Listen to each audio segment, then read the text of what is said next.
Yeah, we're doing Nendo. Vito, Ken, Karen, Joe's recording, and then David's speaking. Not doing so well. So this is the next slide, please. Just going to do a brief overview of what our project is about. It's essentially creating exposure interventions for an abandoned area on Granville Island as a potential solution to it. It's an exhibition space for the company Nendo, and most of Nendo's work is inspired by intimacy. So the form that we developed has to be a synthesized form of Granville Island context, Nendo's brand, as well as this incorporated panel languages. So Nendo is a company who's defined inspiration from just everyday life. They find most of their work is representation of freedom to express whatever they want to, because they can use whatever material they want to use because they want to produce 100 of it. And which leads us to our design idea. Next slide, because what we found is that intimacy is found in everyday life and the freedom of design. And this concept drove our previous form. And to create intimate space, we didn't necessarily go ahead and use a small form, but what we did was we occupied that pathway and we created intimate space in the interior space through floor height and the door systems that we had. But what was lacking was this form of visual interest on the exterior form. So to go about achieving that visual interest, we added the finished form. We added corrugated walls.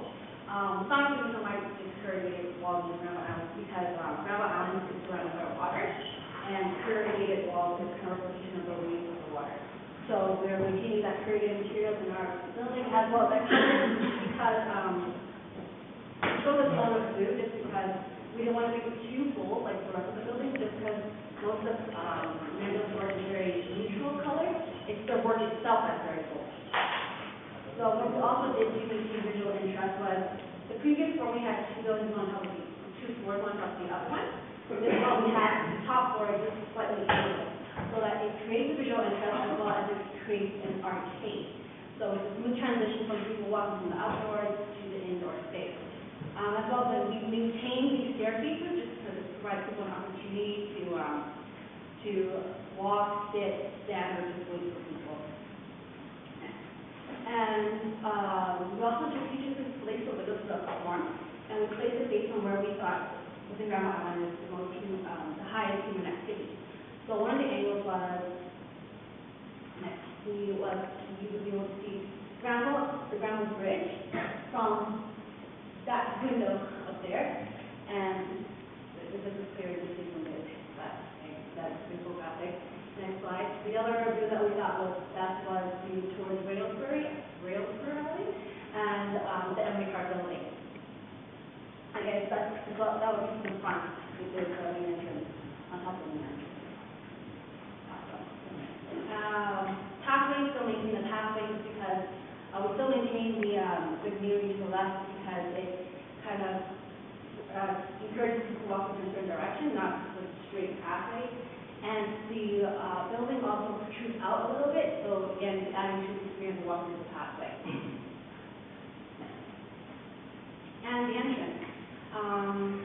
Again, I already mentioned the arcade as well as the transition, but the door is actually inspired by the Emily Car South building, just because its majority of it is glass, but the other material is solid wood.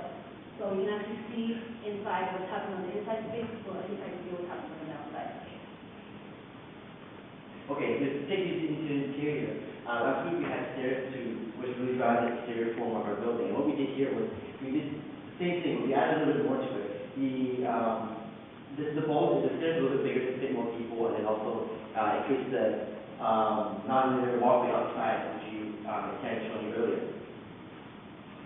And reception is really important here because we want to create a more homely feeling for people that visit the showroom. And most importantly, the reception has an organic shape to it rather than the rectangular square shape it has beforehand.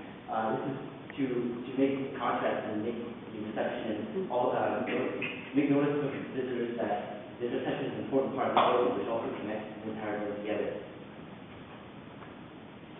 This is a bridge, very important, it's Chinatown inspired. What we wanted to do here is to connect, because the top floor has two buildings, two floors. And we wanted to connect the two floors together through a bridge that is also connected towards the stairs. And by doing so, we're able to create two different types of spaces in the top floor. Okay, so the shelving system we had last week was actually Nendo inspired. It was driven by the drawers where you pull it up and you put instrument product on it, and that didn't work. It wasn't really feasible. So what we did this time, because we had corrugated walls, and in particular the second floor, the walls were a bit thicker because we didn't have to worry about the walkway as much. We were able to use the shelving system, which we pull out or to create intimate space to put your products in. Because Nendo tends to use really intimate products, really small products like cups, plants, even the fruit template you see here. They use really intimate products. We wanted to keep that all into one area instead of having it like dispersed in the drawers like we had last week. And these drawers can also, these shelves can also be pushed back into the wall, creating more space for furniture if they want to, and that way the space inside the building can alternate however Nendo wants it to work. So the inside space is really important. As I just mentioned a little bit earlier, there's two sections on the second floor, connected by a bridge. Here's the bridge you see on the right side. We wanted to create different spaces in the second floor, three separate spaces. You can say on the far right picture, on the very end, you see that's one separate space. The one here on the bridge is another space. And space behind it is also as a space as well. And we wanted to create three different spaces for people to visit and to see Nendo working. Also, it'll act as a social area for them instead of having it in one big room. You have them in separate spaces within the same building. So to put it all together, we took site contact, Granville Island. We all know about this. Plus Nendo Presentation, really rectangular forms.